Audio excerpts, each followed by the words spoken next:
Welcome back to the channel. Real quick, I want to show y'all. So I want to talk to y'all mechanics, man. Y'all Mr. Goody Two Shoe mechanic. Y'all see this part right here, man? Ladies and gentlemen, this is a front control model. This is a Chrysler 300 06 model. By the way, I'm at Pull Apart East, just in case y'all didn't notice. Now, what I want to talk about is things like this. I'm not here to get something else for another car to work on, but I ran across this and wanted to talk about it. Okay, that is a front control module. In fact, let me go over here because I left my tools over here. This is a Dodge Charger. Now, this one do not have a front control module. This year model, they came with a tip'em, but it didn't. The front control module was incorporated into the tip'em. See, here's another 300. This got to be a 05, 06, or 07. But let me get to the point. Tools. Considering this, using this as a tool, okay? Some of y'all like to spend hours and hours upon hours diagnosing cars when you don't have to, okay? If you constantly see these type cars, this is 06. If you constantly see these type cars in the shop on a daily basis and you constantly getting beat up, why not just simply buy this part and use it as a tool? Buy it, consider it as a tool. Put it in your toolbox. It is now a tool. Man, it's nothing like simply plugging in a part and seeing if it fixed the car. That is lovely, ladies and gentlemen. But if you like just every time front control module, it controls things like the lighting, front lightings. It controls a lot of things. But if you constantly getting beat up, you got to pull out your test light, your scan tool every time just to find out why your headlights do not work. Yes, front control module has control over the headlights. But if you constantly spending time, a lot of hours trying to find out why, you do not have to. You don't have to be stuck up. Buy a part like this. Here at the junkyard, no more than 10 bucks. Look at it as a tool. Not you're cheating, not anything like that, man, because it would nicely fit in your toolbox somewhere. I have one of these in my toolbox for that very reason. So I just want to let fellow techs know there's nothing wrong with diagnosing cars that way.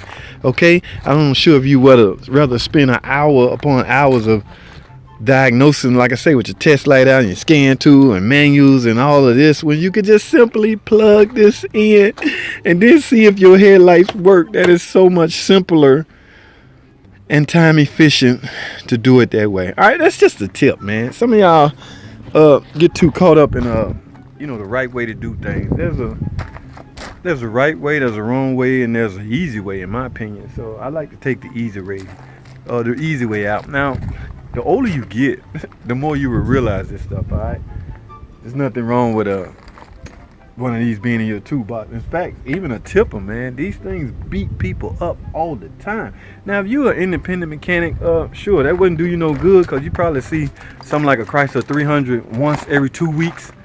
Yeah, that's a different story. But if you say a Chrysler dealer and you see these all the time, and you see mechanics getting beat up by them all the time, then yeah, get you one, man. Get you one. Consider it a tool. All right. So I'll leave that tip with y'all, man. 08 and up utilize a tip'em, but the front control module, everything is put into it, so you don't have to worry about it from that standpoint. But I think 05, 06, and 07, the 300, the Chargers, and the Magnum utilize a front control module and a tip'em. So, matter of fact, just get them both, man. You'll have them at your disposal if needed. Because, man, it's things like wiper motors. Be beating techs up, beating me up. But I don't have to worry about that because I have one. Now you might have to get you a cabinet. I got so many spare. I've been around for a while, so I have so many spare parts for quick testing diagnosis to where, it's ridiculous.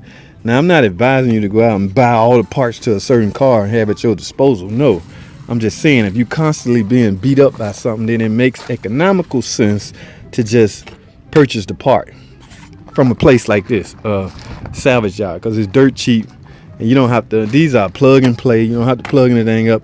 I mean, you will eventually have to program it to the car once you figure out that's it. But as far as testing, plug it in, see if the item will work. If it works, you notice your problem, then you can sell a new one. You don't want to put an old part like this on a customer car you're fixing. You just use it for testing and to verify if it fixes a problem. All right, this video too long. Thanks for watching. Comment, subscribe.